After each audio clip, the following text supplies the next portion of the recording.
Okay, well, welcome to session 2 of our study of Moses and what we can learn from this sort of, I don't know, reluctant, stubborn, excuse-making prophet. We're going to get into some, I think, of the foundational stories today. And whereas last week we introduced it and we got through his birth story, we'll get into some of the significant events of his early life. But I wanted to take a minute at the beginning to just sort of talk about how interesting the etymology of the name Moses is. If you remember last week, for example, the story goes that the daughter of Pharaoh drew him out of the water. And so she named him Moses, which the Hebrew name Moses means pulled from the water. Okay. And that's what most of us have been taught and told through history. But there are many scholars who also propose that as this story was told through generations, some of this stuff moves and shifts a little bit. And it would have also been quite common for the person, in this case, the daughter of Pharaoh, to give this baby she found an Egyptian name.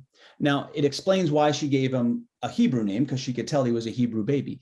But it's interesting to look at this, that the Egyptian name for Moses is Mose. And Mose is a very common name in Egyptian, and it just simply means son of.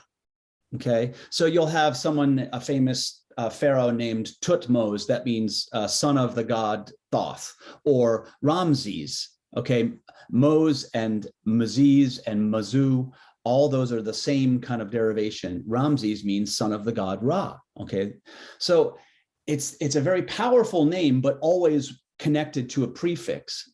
And so many have speculated that maybe the Egyptian version of the name Moses is one that represents the fact that, well, his name is effectively son of ... the son of an unknown father. And what that would suggest, in terms of his story. And the truth is that either way, if we see it in the Hebrew understanding as pulled from the water, or the more Egyptian understanding as the way of the son of an unknown father, they both deeply shape his identity. And we'll get into that a little bit. And it's important to kind of allow the story to to have these pointers for us, because we're not given a lot of detail. In fact, as we jump into the story for today, Exodus 2, it basically goes from the birth and naming to this, and the day after he became an adult. So we have there's a whole bunch of stuff missing here, and so we have to allow that to stand. It's not really missing. The author just didn't put it in. It's not important to the author.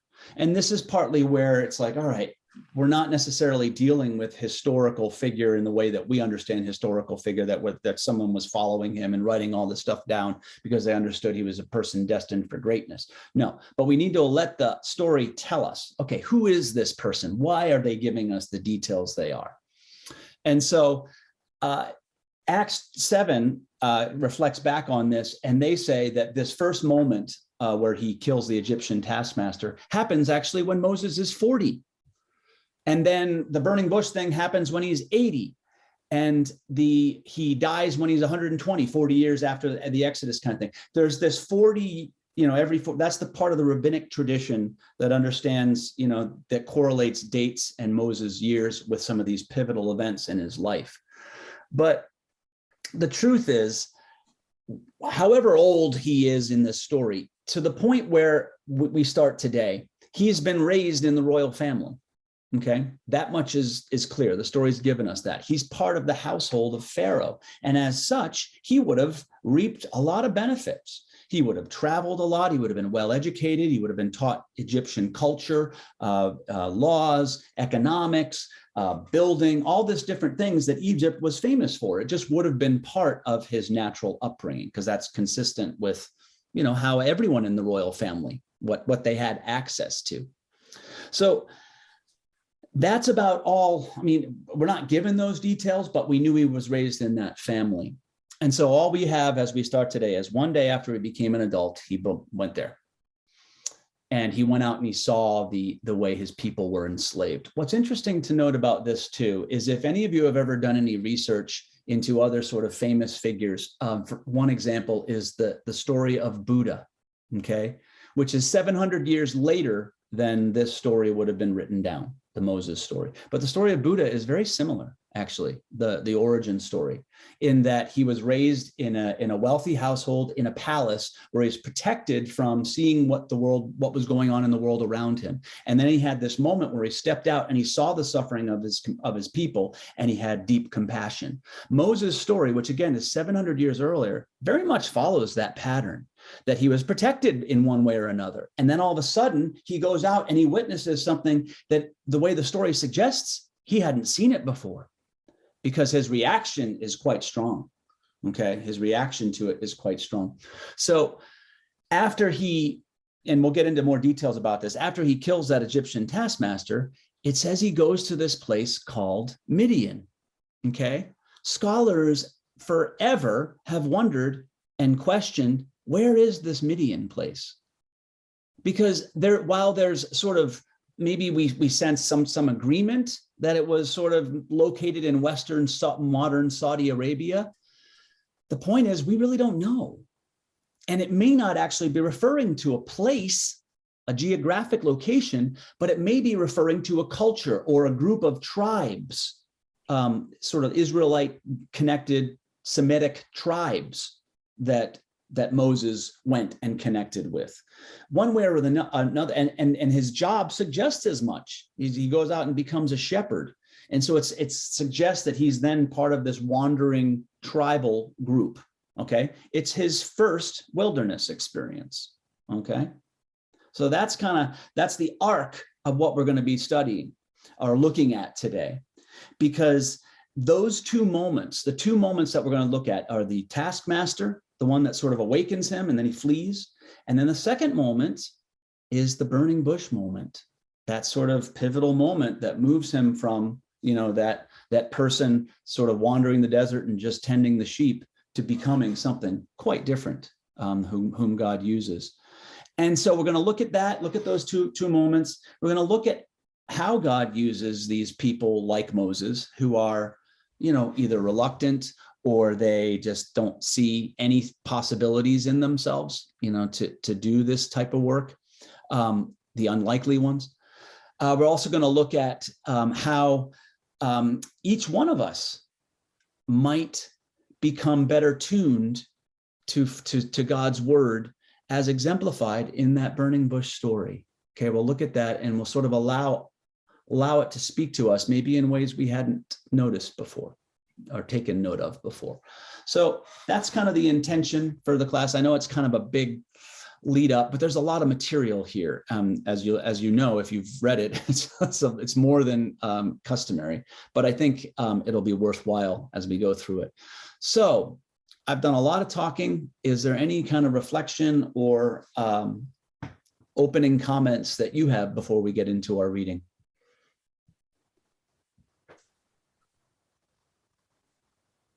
Yes, Carol. As I was kind of taking notes along the way, there was one little passage that kept coming up to me, and God was saying, "You're my man. You're my man, mm-hmm. Moses." Mm-hmm. From the burning bush all the way through. That little sentence kept sticking with me. Yeah, hold on to that. I think we'll come back to that idea. It's good to notice those sort of things. And for every one of us, just what is it that sort of jumps out at you? What does keep coming back to you in those? Because there's a lot of interaction there, and there's a lot of places that we can often connect to from our own life experiences in the dynamic that goes the back and forth between Moses and God. So that's great. Thank you. Anyone else? Yes, Marcia. So God called himself I am. That was his name, its name. But why don't we call God I am? Well, it's because historically, and this is the early rabbinic tradition, it was a name that was never pronounced. You didn't look at God, you didn't dare to pronounce God's name. And so it was just given the tetragram, the Y, call it YHWH, Yav, He, Vav, He. And so it was a name that was never intended to be pronounced within the early Jewish tradition. And so it was always just written that way. And then in the English translations, they just translated it as Lord, capital Lord. And it just it grew that way. But it's something that back in the best that they would do is, I think they used the word Adonai to refer to Lord. And that's where you get the name Jehovah. Jehovah is a taking of the divine tetragram, the unpronounceable name. Unknown caller. Taking that unpronounceable name and adding the vowels of Adonai into it. So then you get Jehovah. And it's not anything, that pronunciation is not reflective of the tradition itself, but it was an attempt to add vowels to an otherwise unpronounceable name and try to make it so that we have something. Yeah, I don't get too hung up on that. I mean, I think I respect that initial intention for sure, the respect that represents for God. But that's sort of the reason why we don't kind of use that. The whole I am thing is quite difficult for people, when you're talking in conversation, to use that as the name of God. But I also think, as far as our faith lives, it's important, it's powerful to reflect, well, what does that really mean when God says, I am? I am who I am. I am who am. I am all that is. That sort of thing. There's a lot of reflection points that allow us to think about who is God to us? What does it mean to name God? That's we could do a whole class on that for sure. But for our sake today, we'll just allow it to sort of be that I'm the God who is, in relation to all these other gods in the culture that you've grown up, to be in. I'm different than them. That's kind of enough for our purposes today. I'm more powerful than them. I am above them. That sort of thing. Anyone else? Any questions or comments? This is good. I always like this part. It just addresses some of the stuff that might linger so that we can get into it with a little bit more, just connect to the readings a little differently. Bonnie?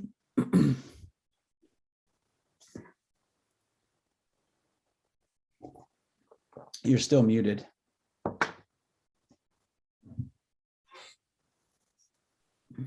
Okay. There was one section that was personal, and it probably doesn't affect anybody else. But when Moses has a son, he names his son Gershom, which means a stranger in a foreign land. And I've been doing this genealogy research on the Gershoms. I've had Gershom for generations. And the first one was born in Northern Ireland, what is now Northern Ireland. It's all part of Ireland then. But his father's name was Hosea Abraham. And we've gotten stuck there to go beyond that. And I thought that sounds like a very Jewish name, Hosea Abraham. And they took the last name Lee, which is not necessarily Jewish, but he named his son that was born in Ireland Gershom. And when I read this, I thought, that makes really sense, because they had come supposedly from Liverpool, England but where did they come from before that?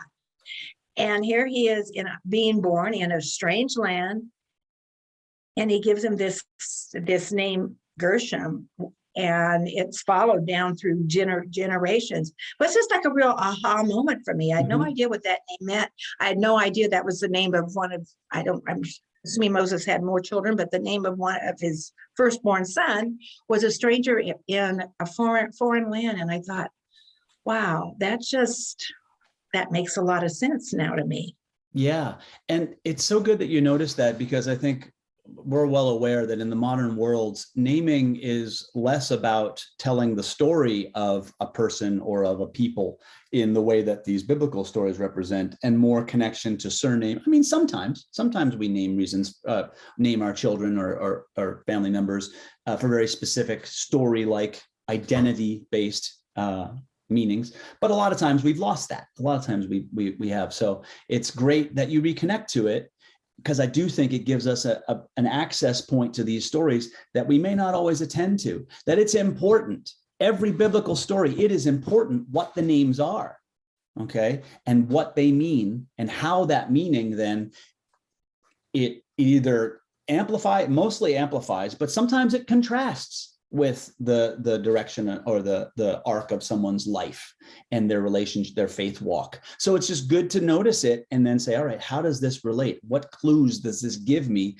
to what is about to happen or what happens next? It often very much sets us up. So yeah, that's good to notice. And that is part of these stories for sure. All right, for the sake of, I think, ease, because there's such long passages, and while there are some parts cut off, they read like a story. I was just going to offer to go ahead and read through it in one sort of straight read, and just have you listen, just so it's fresh in our memory, as to what our readings. So it's portions of chapter 2, 3, and 4 today. Everyone okay with that, or did someone really want to read today?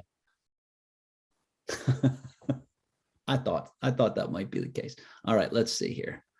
I'll share this and we'll get going. Not that.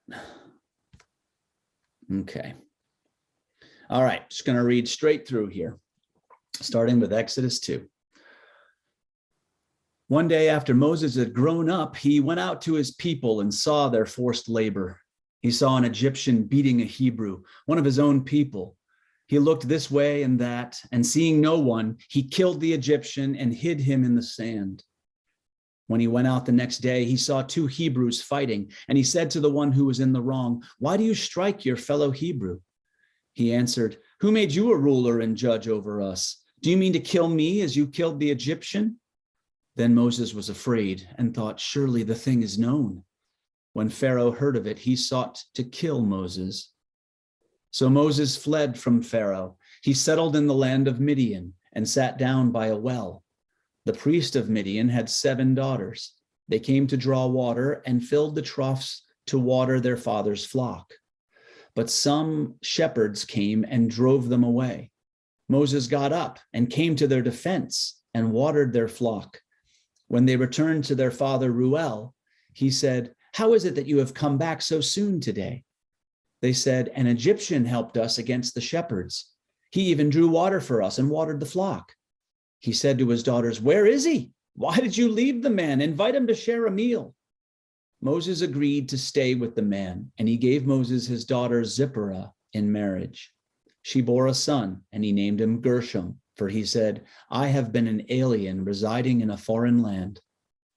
After a long time, the king of Egypt died. The Israelites groaned under their slavery and cried out. Their cry for help rose up to God from their slavery. God heard their groaning, and God remembered his covenant with Abraham, Isaac, and Jacob. God looked upon the Israelites, and God took notice of them. Moses was keeping the flock of his father-in-law, Jethro, formerly named Reuel, the priest of Midian. He led his flock beyond the wilderness and came to Mount Horeb, the mountain of God. There the angel of the Lord appeared to him in the flame of fire out of a bush. He looked, and the bush was blazing, yet it was not consumed.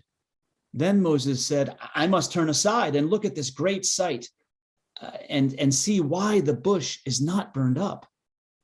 When the Lord saw that he had turned aside to see, God called to him out of the bush, "Moses, Moses." And he said, "Here I am." And then he said, "Come no closer. Remove the sandals from your feet, for the place on which you're standing is holy ground." And he said further, "I am the God of your father, the God of Abraham, the God of Isaac, the God of Jacob." And Moses hid his face, for he was afraid to look at God. Then the Lord said, "I have observed the misery of my people who are in Egypt. I have heard their cry on account of their taskmasters. Indeed, I know their sufferings, and I have come down to deliver them from the Egyptians and to bring them up out of that land to a good and spacious land, to a land flowing with milk and honey, to the country of the Canaanites, the Hittites, the Amorites, the Perizzites, the Hivites, and the Jebusites. The cry of the Israelites has now come to me. I have also seen how the Egyptians oppress them. Now go, I'm sending you to Pharaoh to bring my people, the Israelites, out of Egypt. But Moses said to God, who am I that I should go to Pharaoh and bring the Israelites out of Egypt? He said, I will be with you, and this shall be the sign for you, that it is I who sent you. When you have brought the people out of Egypt, you shall serve God on this mountain. But Moses said to God, if I come to the Israelites and say to them, the God of your ancestors has sent me to you, and they ask me, what is his name? What shall I say to them? God said to Moses, I am who I am. He said further, thus you shall say to the Israelites, I am has sent me to you. God also said to Moses, thus you shall say to the Israelites, the Lord, the God of your ancestors, the God of Abraham, the God of Isaac, and the God of Jacob has sent me to you. This is my name forever, and this is my title for all generations. Go and assemble the elders of Israel and say to them, the Lord, the God of your ancestors, the God of Abraham, Isaac, and Jacob has appeared to me, saying, I have given heed to you and to what has been done to you in Egypt. I declare that I will bring you up out of the misery of Egypt to the land of the Canaanites, the Hittites, the Amorites, the Perizzites, the Hivites, and the Jebusites, a land flowing with milk and honey. They will listen to your voice, and you and the elders of Israel shall go to the king of Egypt and say to him, the Lord, the God of the Hebrews, has met with us. Let us now go a 3 days' journey into the wilderness so that we may sacrifice to the Lord our God. I know, however, that the king of Egypt will not let you go except by a mighty hand. So I will stretch out my hand and strike Egypt with all my wonders. So I will perform in it. After that, he will let you go. I will bring this people into such favor with the Egyptians that when you go, you will not go empty-handed. Each woman shall ask her neighbor and any woman living in the neighbor's house for jewelry of silver and of gold and clothing, and you shall put them on your sons and on your daughters. So you shall plunder the Egyptians. Then Moses answered, but look, they may not believe me or listen to me, but say, the Lord did not appear to you. The Lord said to him, what is that in your hand? He said, a staff. And he said, throw it on the ground. So he threw the staff on the ground, and it became a snake, and Moses drew back from it. Then the Lord said to Moses, reach out your hand and seize it by the tail. So he reached out his hand and grasped it, and it became a staff in his hand, so that they may believe that the Lord, the God of their ancestors, the God of Abraham, the God of Isaac, and the God of Jacob has appeared to you. Again, the Lord said to him, put your hand inside your cloak. He put his hand in his cloak, and when he took it out, his hand was diseased, as white as snow.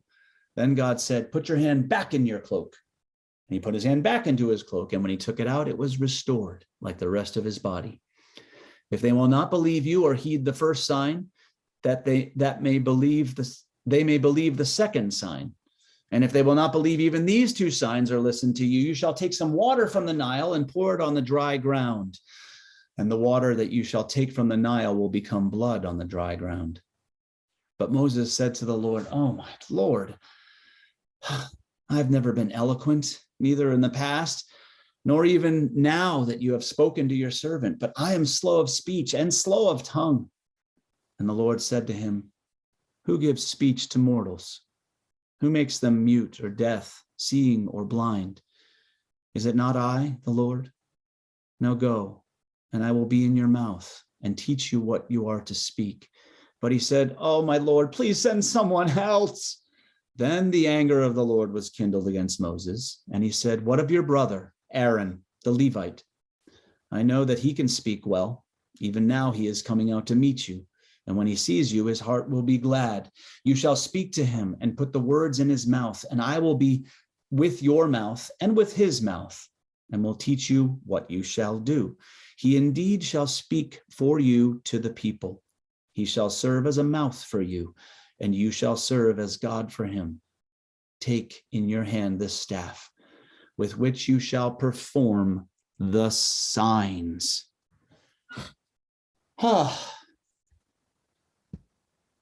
Made it. Okay, now hopefully that will just be swirling. I know it's a lot. But I felt like I wanted to get us a narrative sense of what was going on here, and don't try not to get too caught up in the details, because there's a lot of details there. But we'll address the portions that really pertain to Moses here and where he fits in this story. So let's start off with just the taskmaster thing, and the stories of Moses killing that Egyptian taskmaster and then fleeing Pharaoh, and then immediately having this wonderful interaction with those 7 daughters of Reuel / Jethro. And that name difference, there's a couple reasons. It could just be a different tradition that's telling the same story, but it's the same person.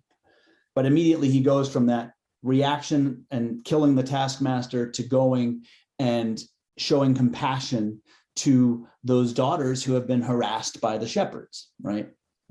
And these stories, to me, they point out that he is a man of conviction, that Moses does not tolerate injustice, and that he stands up for those. He has compassion for those who are being bullied, basically. And it makes me wonder, how does even Moses' name offer us clues as to how he responded in these cases? How does his name even indicate that?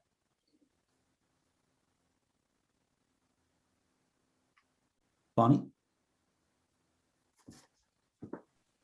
It's just a wild guess, but he was the son of, and he had grown up in the palace with a lot of privilege and a lot of, I guess, authority. And maybe that gave him a lot of confidence that he really was the son of someone. And I don't know. That's just a wild guess. No, it's a good starting point. I think it does have to relate to that idea that he had a sense of who he was really a son of. Any other thoughts on it? And it's either one. You could play with the idea that it's a Hebrew name or an Egyptian name. Marcia? I was thinking the opposite, that he was the son of nobody. And so he had a heart for the underdog. Yeah, it seems like that's become clear. Whereas in the beginning, though, it's sort of an open question, isn't it? Because all we know is he's raised in the family of the Pharaoh. He's raised in the royal family.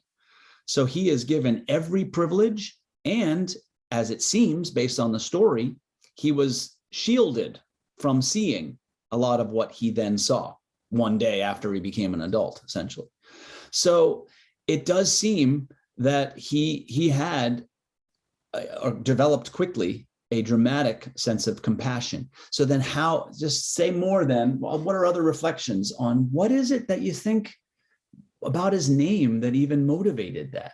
But I don't think given us clues. I don't think I think he realized he wasn't one of them, that he was raised in this royalty, but, Moses, I think he realized he wasn't one of them, even though he got treated.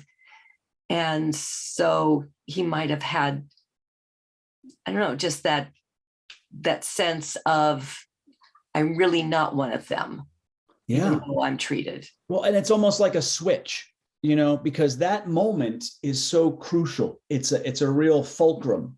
And then it's followed up by several others that sort of strengthen that very argument, that he's very aware that while he's been raised an Egyptian, he is not of them.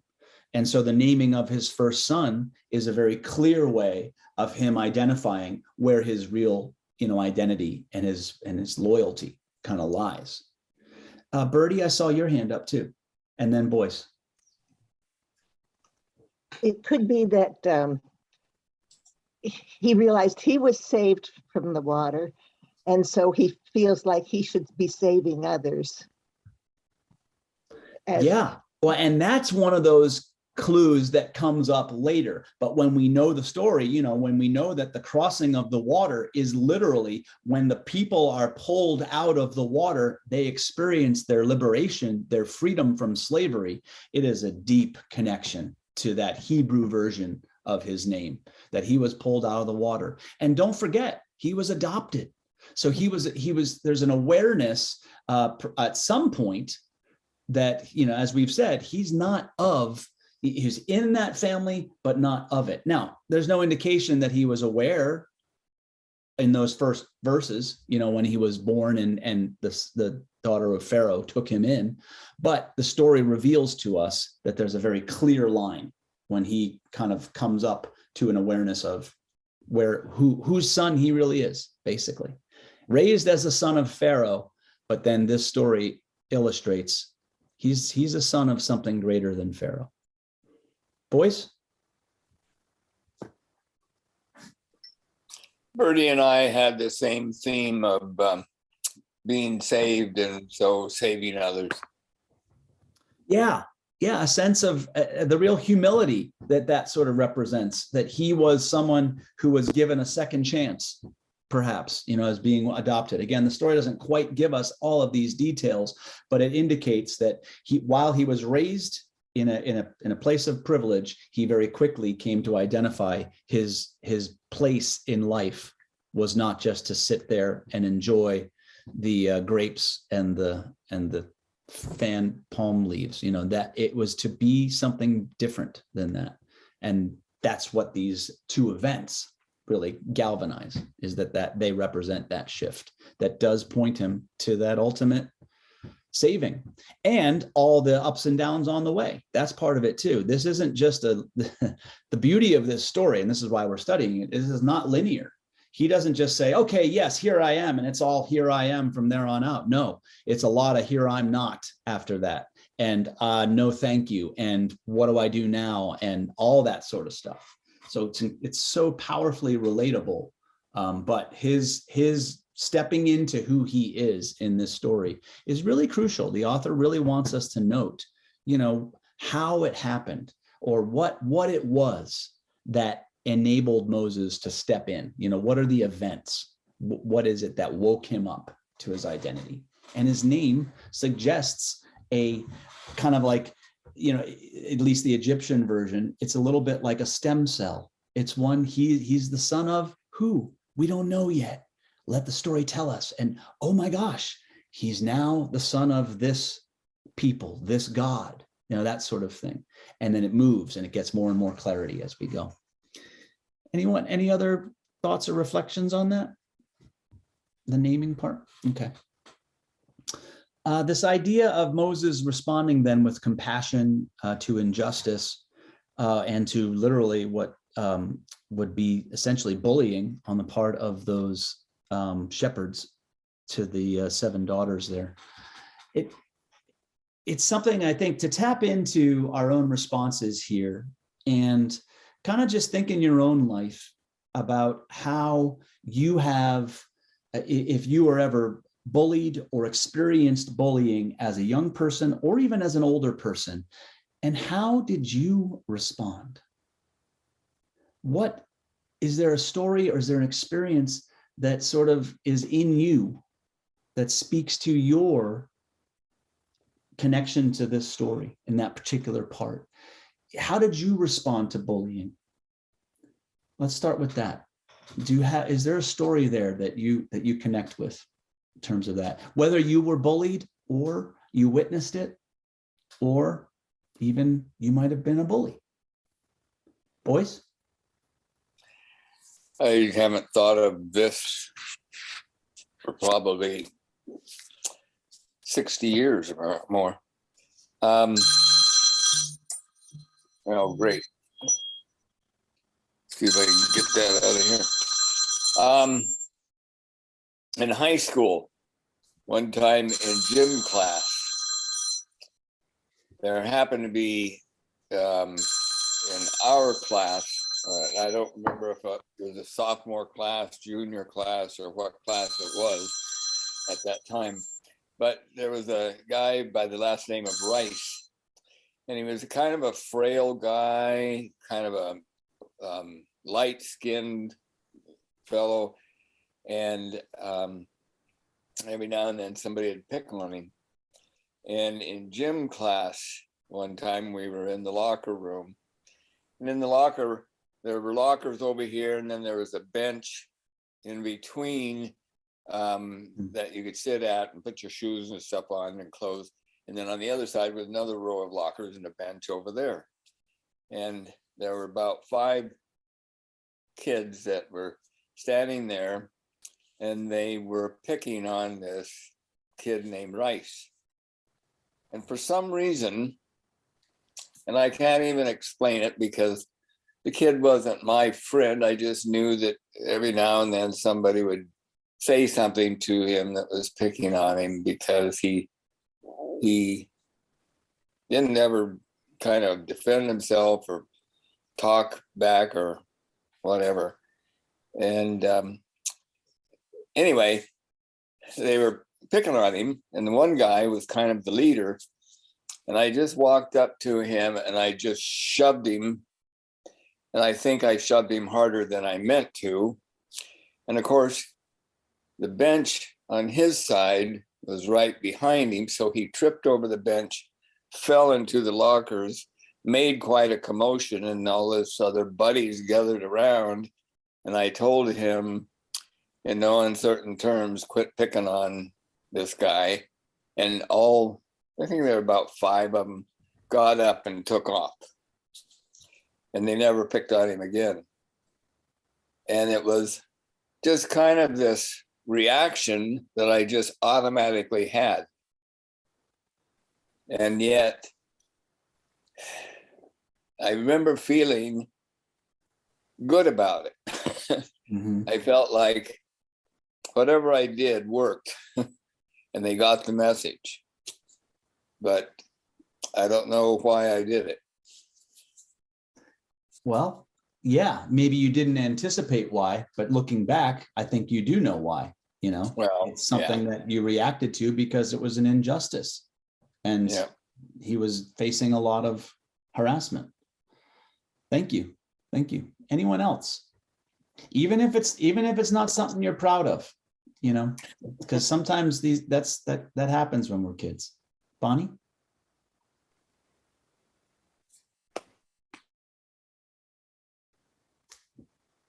You're still muted. This is personal. It's not usually something that I share, because I grew up with quite a stutter, and it never stopped me from talking, really. but when I was my first semester of college, my first semester in nurses training, one of my instructors grabbed me aside, and she said, you can't really work in most of the areas of nursing. You could work in the newborn nursery, because you don't have to talk to babies and have conversations with them. I did end up working in the nursery for a while. You could work in the operating room, because usually you don't have to say much there. You hand the instruments and clean things up, but you really can't engage with patients, adults, and you really can't go on. And I was like 18 at that time, and rather like, how could she say that to me? But anyway, long story short, I went on and I became a nurse, and I got a bachelor's degree and I got a master's degree, and I've certainly chaired committees and spoken a lot, talked a lot. I still continue to talk a lot, but it was just my reaction was, well, you can't tell me I can't talk to people and I can't do this or I can't do that. Everybody's reaction is not like that. But anyway, that was my reaction. It took some time after she said that to me, but I finally thought, well, what does she know? She doesn't really know me, and she doesn't really know what I'm capable of. So anyway. story. Thank you. Thank you for sharing that. That's a really powerful story, but also it's a beautiful, like you said, there's paths that when we're faced with these things, there's paths of response. And that way that it kind of galvanized you or helped you to sort of focus and maybe prove that person wrong, insofar as that was part of it. In some ways, that person ended up being a teacher, for you in one lens. So that's part of what stories like this get at, whether it's the Moses version or our own reflection, as you continue, and maybe there's someone else that wants to say something, but when we reflect on how we responded in situations of bullying, whether to ourselves or to someone else, what we'll notice is it can but it can often lead to bitterness or resentment at what we regret or what happened that never got resolved. That can happen. Or we can find that it leads to more compassion, a growth of compassion and a strength of character. Whether because we experienced it and survived, or we took it like Bonnie did and turned it to make it something that nourished and motivated us. But one way or another, it can lead us. It shapes us. Okay, these moments, they do shape us, and it doesn't mean that every time we handled it the same way. I can think of a host of examples when I said something and when I didn't say something, when I unintentionally bullied someone or participated in it, or when I stood up and did more like what Boyce did.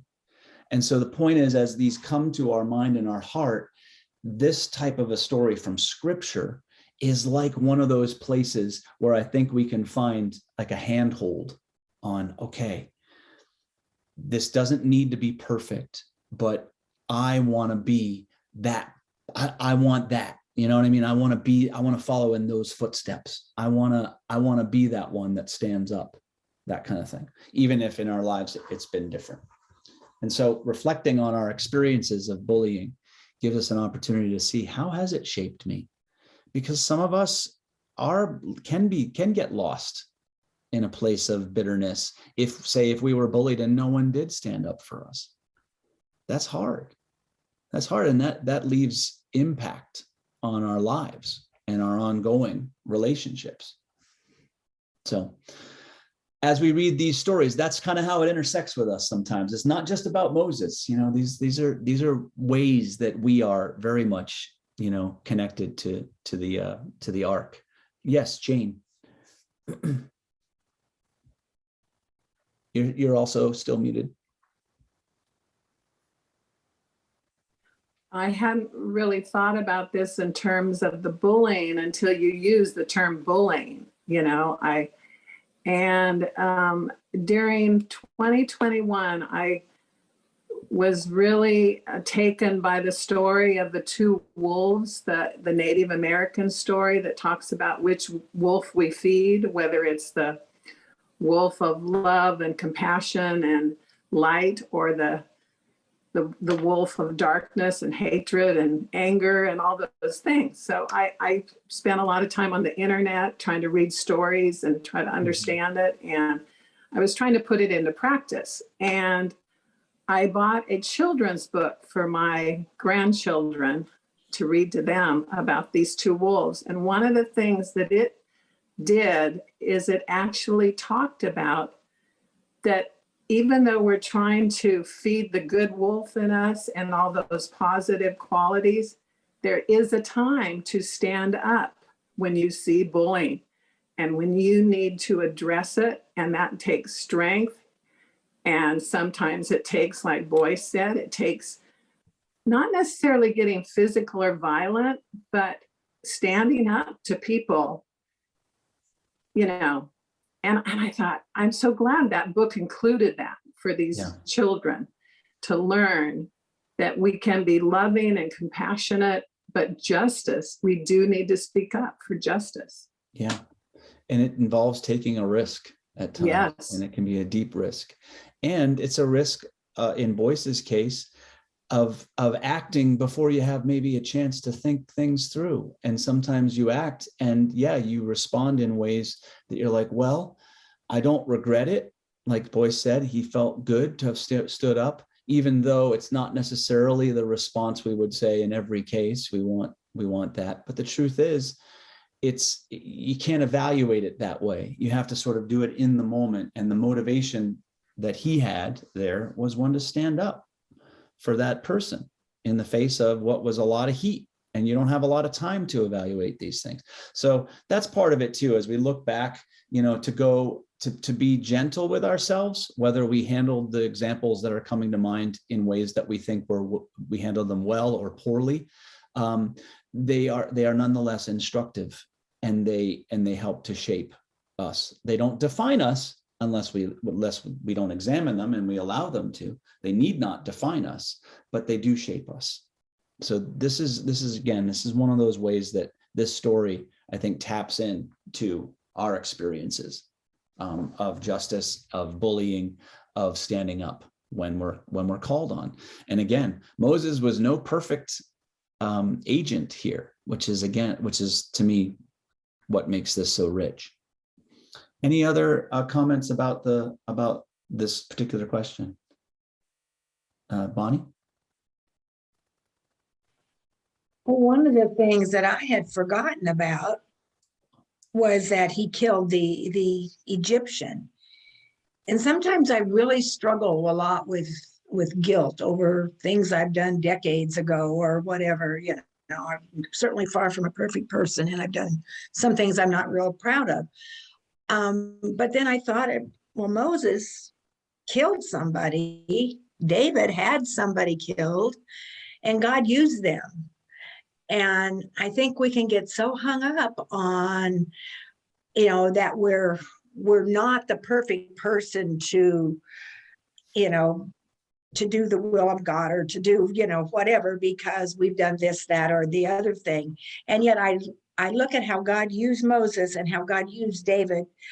And it's like, even if you've killed somebody, God can still use you. And God certainly did use Moses.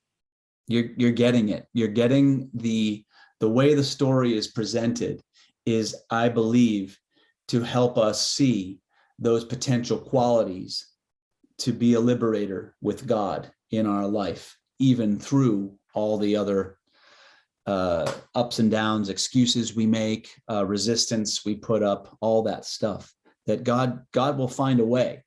Because God doesn't stop. It's that knock that just doesn't, ever let go.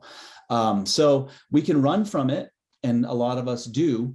And sometimes, in our excuses, if we're really getting honest with ourselves, sometimes they come out of a deep sense of inadequacy, but sometimes our excuses are self-serving. They end up being laziness. We use them as excuses to just avoid what we know we're called to. And that's a tough one. But even there, the point is, as you said, Bonnie, not to get stuck in that place, but say, all right, that's where I've been. I own it. God can still use me. So that's where I'm aiming for today. That's that whole relationship of saying yes to God and moving forward, but also being humble and truly forgiving enough to allow ourselves to make mistakes so we don't get caught in that trap that you also named, Bonnie. And that is, well, in order to do the work that I'm called to do, I need to be perfect. We hold ourselves to far too high standards, whether it's ourselves or our leaders. And it's not to say that we shouldn't hold standards, but there's got to be a balance point to, where when we fall down, is it just that we cancel and cast aside? Unfortunately, we're in a pattern of that right now. And there's not a lot of tolerance for what we see as hypocrisy or whatever, the places of missing the mark. So that is, again, that the story speaks to that. Don't get caught up in that stuff. But let's keep doing God's work together. And the way that happens is not by pointing fingers of judgment, but finally allowing God's voice to enter in and really listen, and then say, all right, let's do it. Any other comments about that? So it's very interesting then that Moses has these experiences in his first portion of his life that are raised in a royal family. And then after he kills the taskmaster, that's a fulcrum, and he goes and flees to the land of Midian, or the culture of Midian, or the tribes of Midian. And he is there for another so-called 40 years. It's very symbolic. He's there for a time of completion. And it's enough to say he's there learning, but it's a balance point. And so what is it that he, you know what, I don't want to get too much into that. Just as you think about that, there's distinct skills and gifts that he would have learned in both those settings, right? He was educated in the Egyptian ways. He would have been given all these privileges. He would have learned how to be a leader in that first setting, all these different things, those qualities that he had. But then what qualities would he have learned when he was sort of in the land of Midian being a shepherd? What do you how do you think that prepared him for what was to come? The fleeing into Midian part. How did that prepare him for the leader he was to become? What skills, what qualities does the story indicate that he continued to just be in the midst of or develop?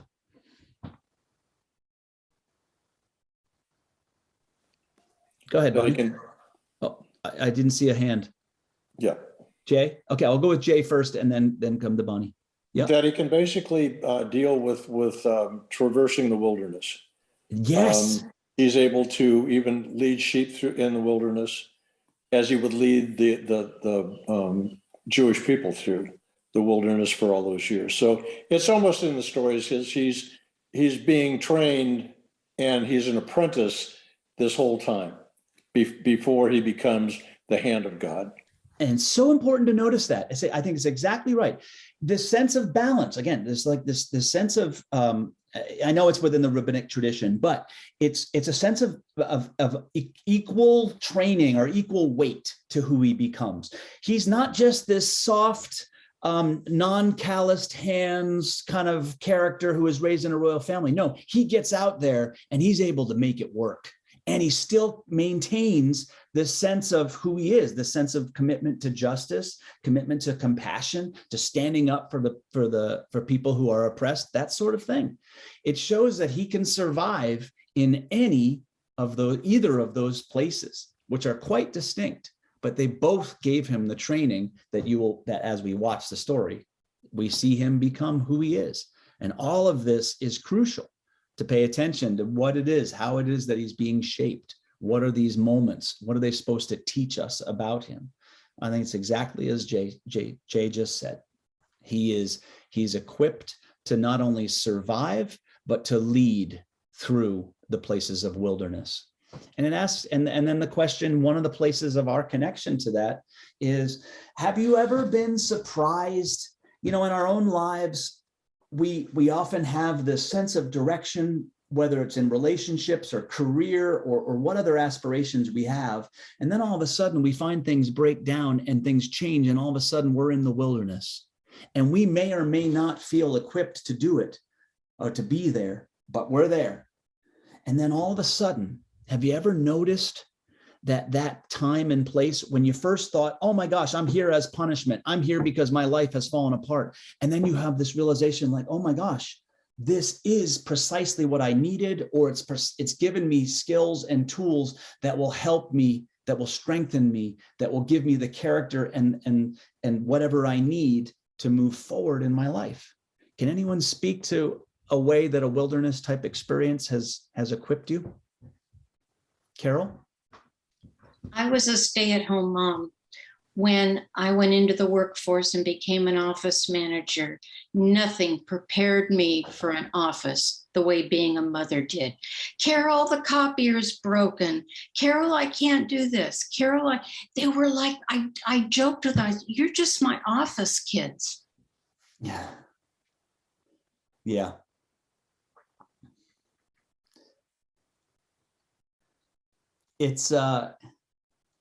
It's funny how those places can call out the qualities that we maybe think are just for over here, and then all of a sudden we find we're asked to be that wherever. And sometimes we're resistant to it. Sometimes we go in saying, oh, I don't want to do that, there. But then we find that's asked of us. And so we have to give ourselves to it. Don't you find being a father and a pastor, there's a crossover? Absolutely. And sometimes I resist because I'm like, being a father in my own family is enough. And sometimes the weight and what's asked of me in being a pastor, which means a shepherd, really, I'm like, yeah, can't these sheep take care of themselves for a while? That sort of thing. That goes through my head. And in that moment, it gives me the permission to remember that it was really never I'm not the only shepherd. And in a similar way, this story strengthens me because it reminds me that Moses was an instrument, one of, in this case, multiple instruments too, but was an instrument for God. So sometimes I can make an idol out of myself and my role. And when I fall into that trap, one of my learnings is to go ahead and let myself lament and complain, because I don't do that very well.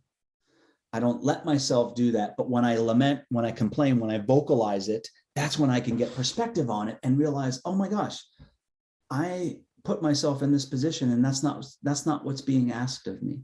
God is the one that's guiding me through this. So I forgot that. I need to go back and allow that to be. And then I can find the path, the strength, the willingness to let go of what is not mine to hold and then step forward. That's sort of a pattern for me where I connect to this. So yeah, I very much relate to that role, the multiple roles and how they cross different boundaries. And sometimes I resist, sometimes I want to hold the boundaries, but a lot of times I just realize I see these skills and these ways of being, they always will play in, they need to come out in other areas. It's just a matter of how they do. Anyone else? The wilderness experiences in our lives are often the ones that give us the greatest training, because they're not the places we expect, or they're not the places we aimed for. They're the places that all of a sudden just happen to us. And now we're often stripped down to our base self. And that's when we're, I think, most capable of real growth, because we're not putting up defenses. We're not forcing it this way. We're just sort of humbled. The word humbled, you may recall, it means brought to our knees. Only when we are humbled can we receive in many instances. So those wilderness experiences, they end up polishing us that way, for sure. They're not fun in a lot of cases, but when we look back, we realize they're our teacher.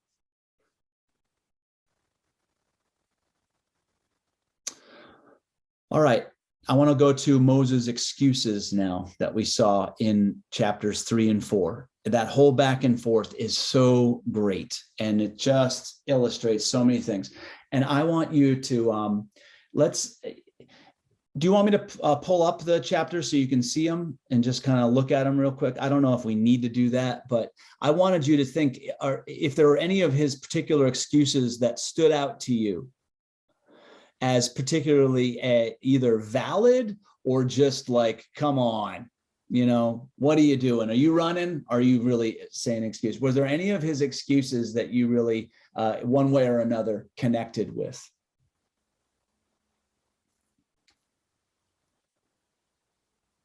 Yeah, go Have ahead, my Bob. brother do it. Oh, go ahead, Steve. What was that? Have my brother do it. Oh, I love that. That is, and when he, because he kind of, yeah, that's at the very end. And that's the only time you will notice that it says, and that finally ticked off God. God got angry at that point. Okay.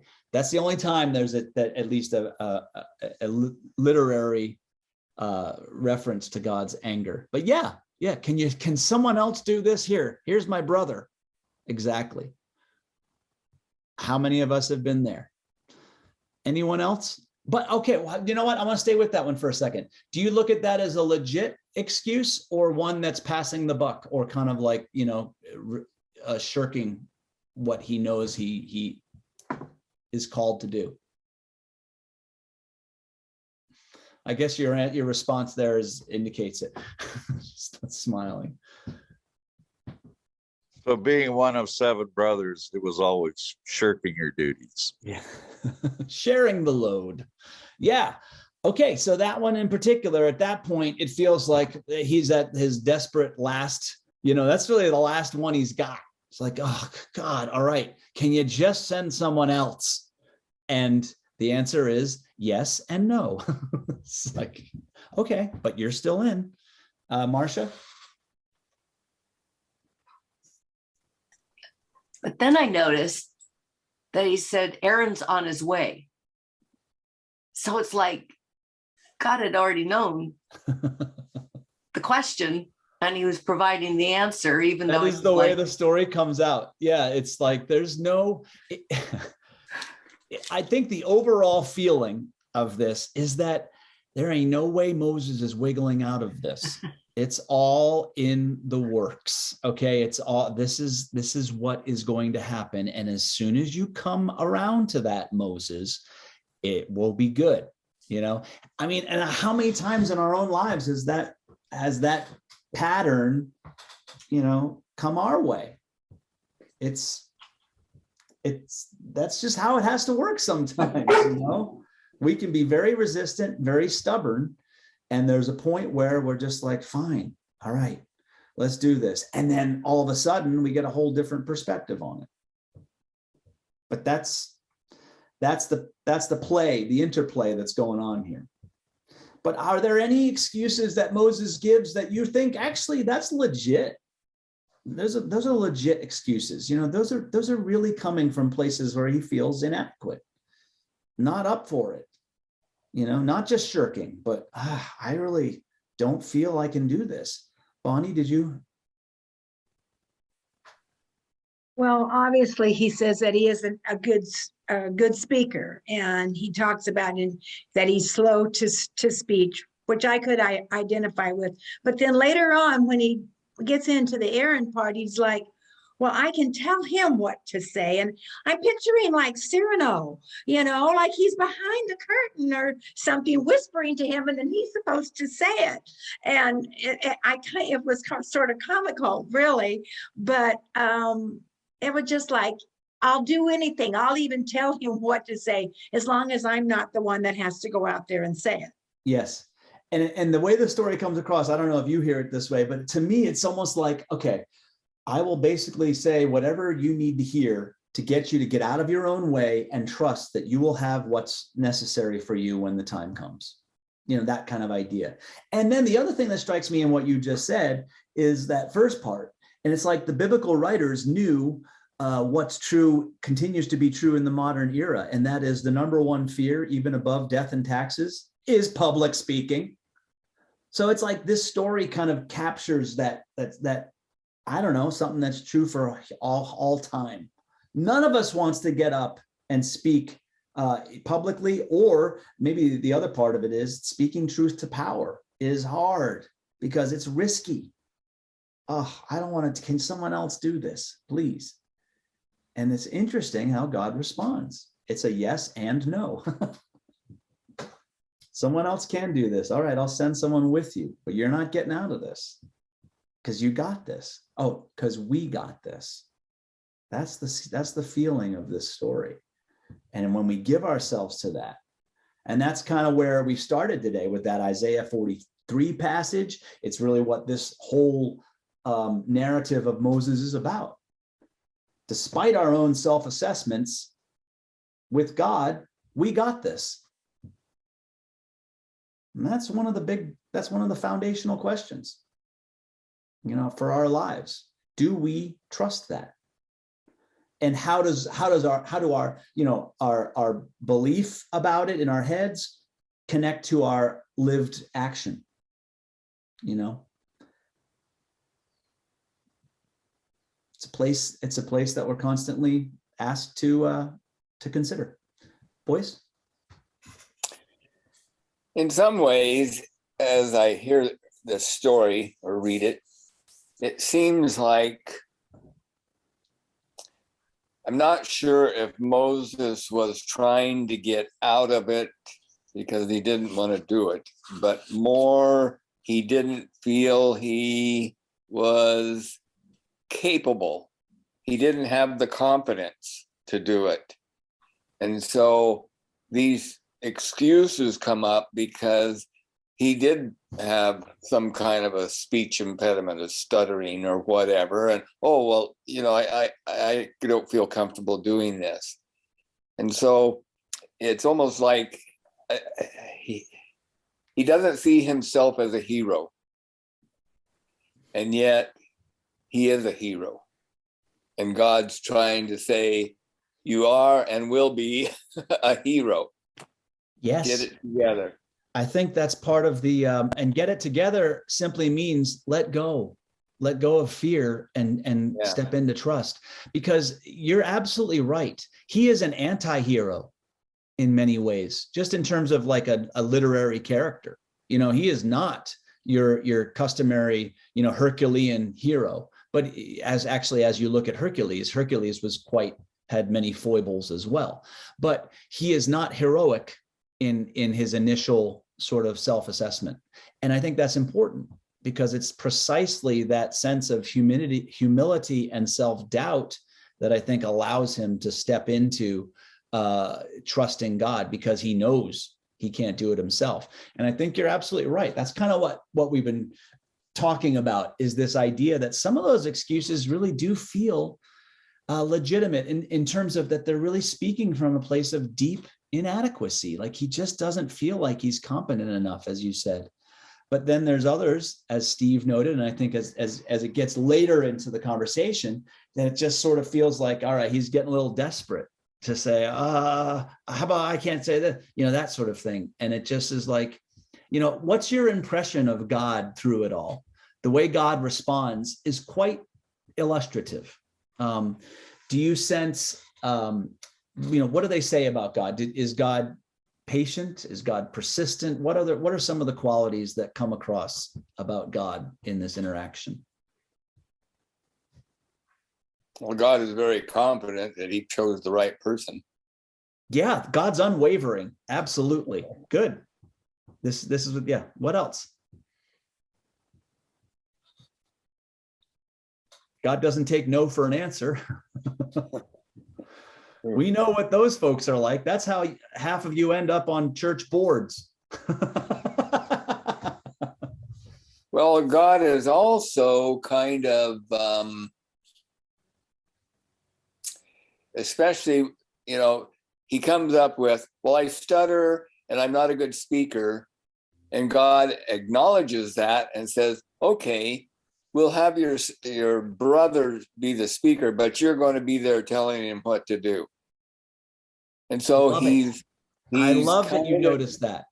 God is not, so while God is unwavering in his choice of Moses, God, as the other stories have showed us, God is capable of nuancing or shifting or saying, all right, let's try it this way. God's very creative in that way. God's willing to go certain places. There's certain latitude that God will go in order to help us step out of our places of fear or excuse making.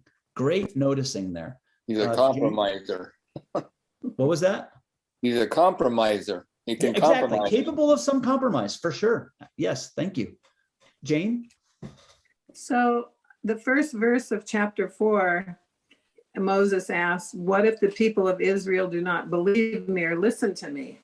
And that's when God does the miracle of the stick turning into a snake. And I thought, okay, if somebody came up to me and said, okay, I'm going to be your new leader, and you see this stick I have in my hand, this staff, God turned it into a snake yesterday. And I'd go, really? You know? Right. So I'm not sure how those miracles that he does with Moses, how Moses is going to share them in the days ahead with the people so that they believe that they actually happened. That's a great point. And I'll say this much about some of those specifics there, because you're raising something that a lot of people have questions about. And it actually connects to what next week's topic partly is about too. And the whole idea of the 10 plagues. A lot of people struggle to understand why these particular plagues and what does it say about God in relation to humanity and all that. but sometimes I feel like, when we evaluate these stories, we can go down a lot of different rabbit holes. And the point is, each one of these stories, so each of these, 2 or 3 little miracles that God talks about here that demonstrate Moses' power, and then each of the 10 plagues are very much connected to Egyptian stories and Egyptian expressions of godlike power. And so these stories are very specifically connected to some Egyptian themes, and they're intended to simply illustrate that Moses' God is better than or more powerful than Egyptian gods. Okay, that's an important thing. So it's less about, how did this happen? It's more about in the context of the story. That's why that snake thing is there, because the snake has to do with this particular God and the power of that God. And for Moses to be able to turn a staff into that snake and then back, it sort of illustrates, whoa, there's something happening here that's a little bit contextual. So the point of those are more about that, just to illustrate, okay, Moses is someone to pay attention to here, to really stand up and take note of his God, because this is not like any of the Egyptian gods. This is more powerful than that. Now, I don't know if that answered your whole question, but if there's anything left, okay. Any other thoughts on that? The way that God's responses to Moses, kind of what they say about God, any other stuff about that?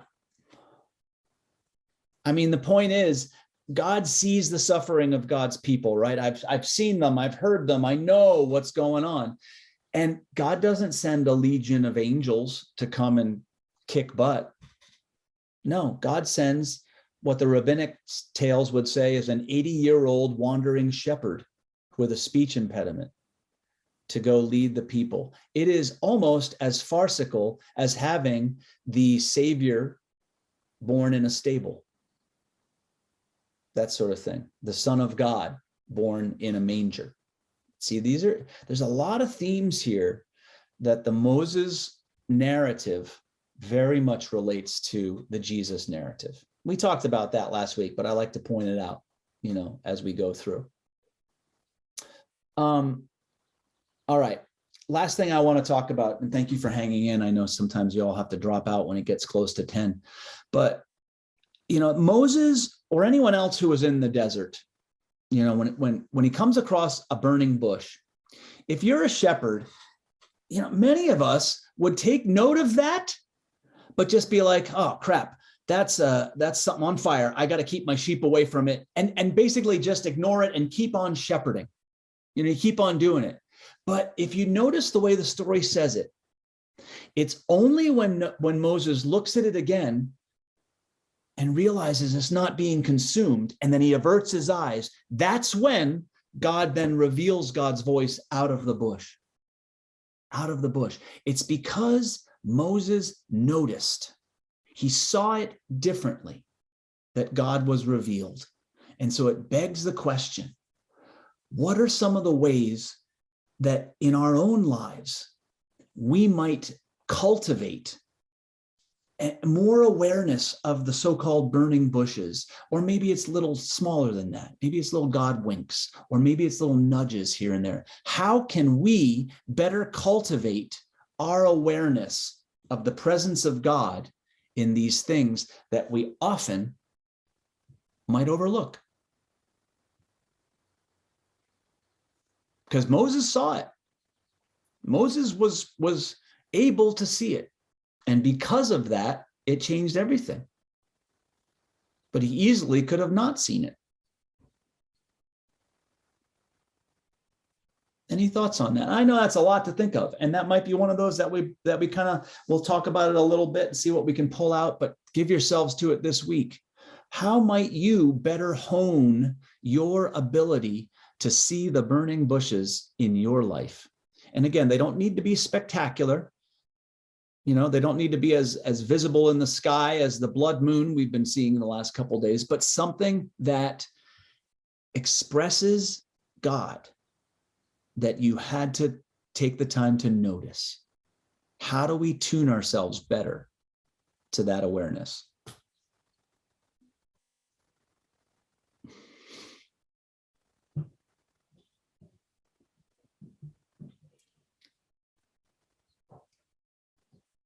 Any thoughts on that in terms of just, oh, there was this one time that I found myself able to see God in a surprising place or way? That if that comes up, I'll leave room for that just now. But Jane? A few years ago, I wrote "Live each day with wonder, joy, and gratitude" on an index card, and it's in my daily devotional that I read every morning. And if I read that card and read that song, that sentence, live each day with wonder, joy, and gratitude, the whole point is to see God, because I go through the motions of life and I don't stop enough to see God in nature, in other people, in beauty. And there's so many things. God is a burning bush over and over and over in my life. And I think for what you just said, what resonated with me is the word stop. It's just, sometimes it starts with stop. But though you just have to, I just have to stop and literally give myself the space to see, to feel, to breathe, to notice, that's where it starts. And then, well, the verse, "Be still and know that I'm God," is the other one. That's what you're just saying. It is the need to be still, right. And see God. Amen. Carol? One of the books I've been reading is called Sisters of the Heart, and it talks about binding yourself. One cord is not as strong as three wrapped together. So if you bind yourself with others, and I think of Marilyn Hopkins, kind of somehow, I have no idea how that happened, that I got bound with her into gathering in. Mm-hmm. But I think sometimes we don't realize that it's not all by myself, that and look at our church family, together we are all stronger. Yes. And you're picking up on that theme from this story we've been looking at today, is that, Moses may not have said it that exact same way, that, hey, we're stronger together. He might have said, no, I don't want to do this myself, give it to someone else. And then God finally says, okay, I'll take your brother, and you guys, we will do this together. But it's that sense that, yeah, that created a much stronger cord. And in our own ways, if we stop and notice, we are reminded of the fact that, where do those cords exist in my life? And are they single cords? Are they wrapped cords? Am I like paying attention to them? Am I cultivating them? Do I seek those relationships? Do I honor them? Those types of things. And so that's one way we notice God in the relationships of our lives. That's one way we cultivate that, building meaningful, deeper relationships, being more vulnerable, that sort of thing, opening ourselves to each other. That's how we often see God. Stay with this week. See what comes up. What are the things that you can cultivate in your own life that help you see the burning bushes that I think, as Jane rightly said, are all around us all the time, but we just don't notice. Bonnie?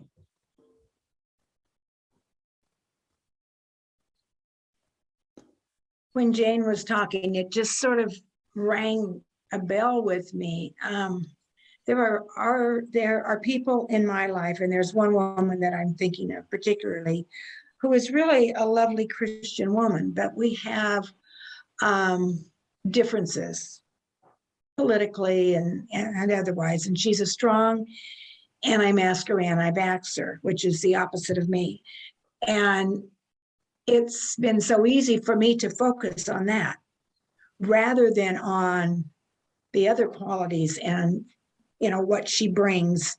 And I think sometimes when we have differences with people, whether they're political or, whatever, that can stand out as the most important thing and cloud an entire relationship. And it's like, well, I don't want to have anything to do with that person because they believe this and I don't believe what they believe. And so therefore, you never can really form any kind of a relationship. You're just putting that person off all the time, when in reality, they have a lot to offer and they really are good people, and they really can be Christian people and be very,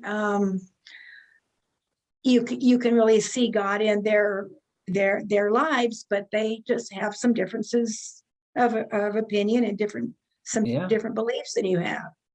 No, that's a powerful and relevant example, because we've seen what that has wrought in our society when we go through our disagreements with dismissal of the other. It breaks relationship, it fractures unity, and it creates real problems. But when we approach some of this, and again, there are certain things that we cannot accept. I understand that. But if we approach, like you were just saying, trying to be like, all right, look, I don't want to dismiss. And I'll use this story we've just been talking about as a starting point, that it is not my place to judge how this person might be utilized as an instrument of grace, even right now before me. But if I try my best not to dismiss them, then that is a cultivation. That is a practice that helps us to then learn to see the burning bushes.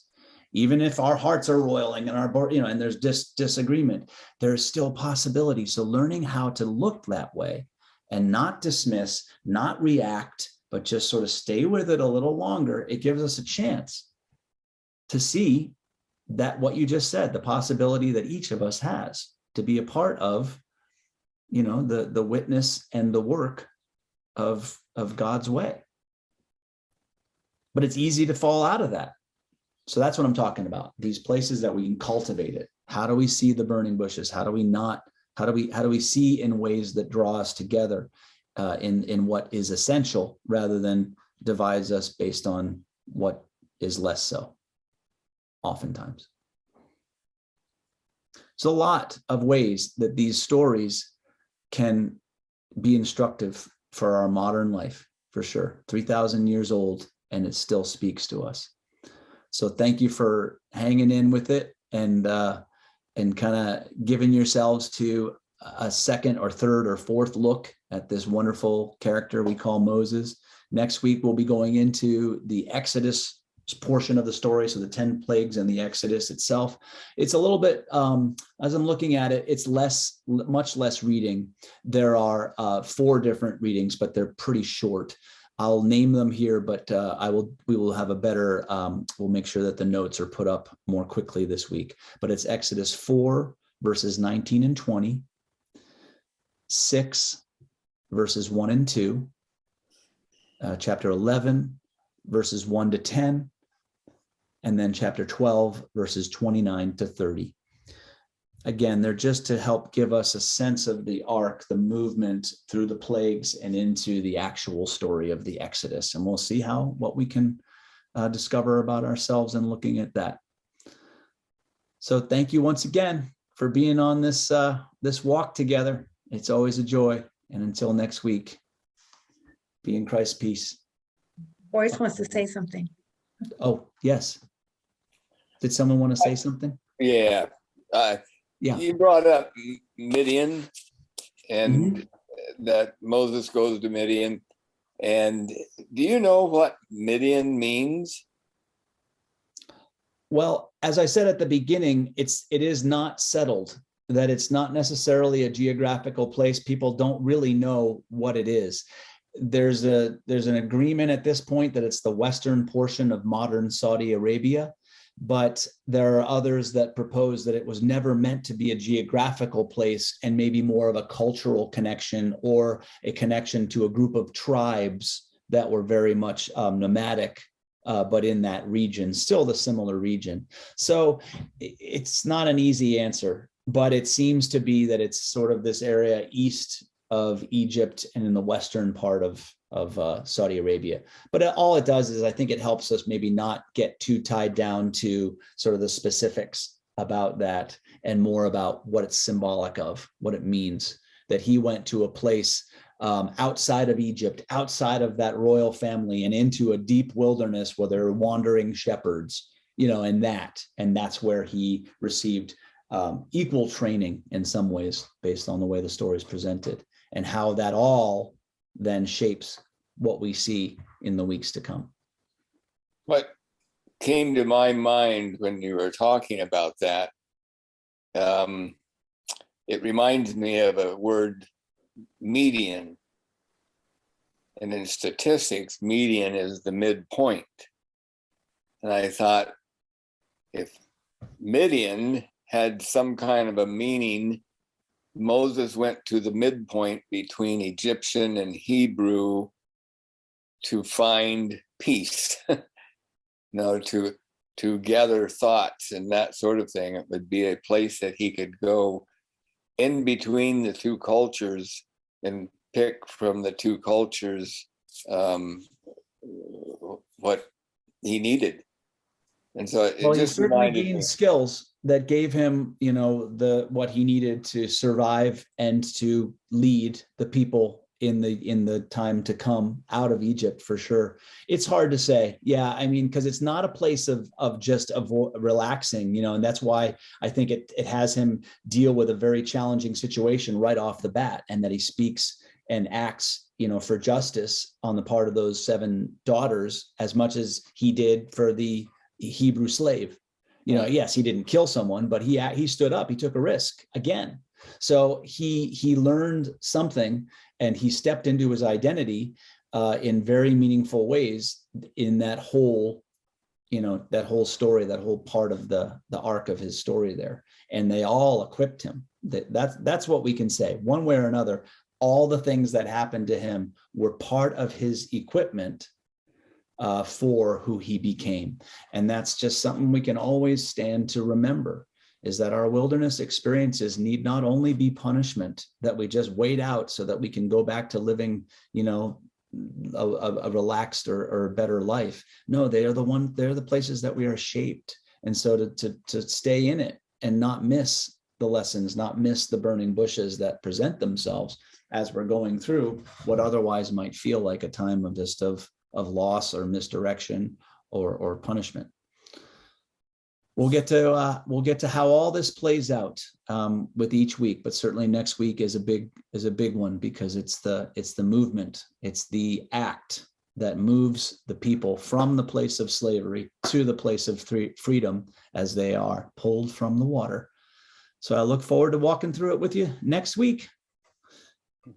See you all. Bye-bye.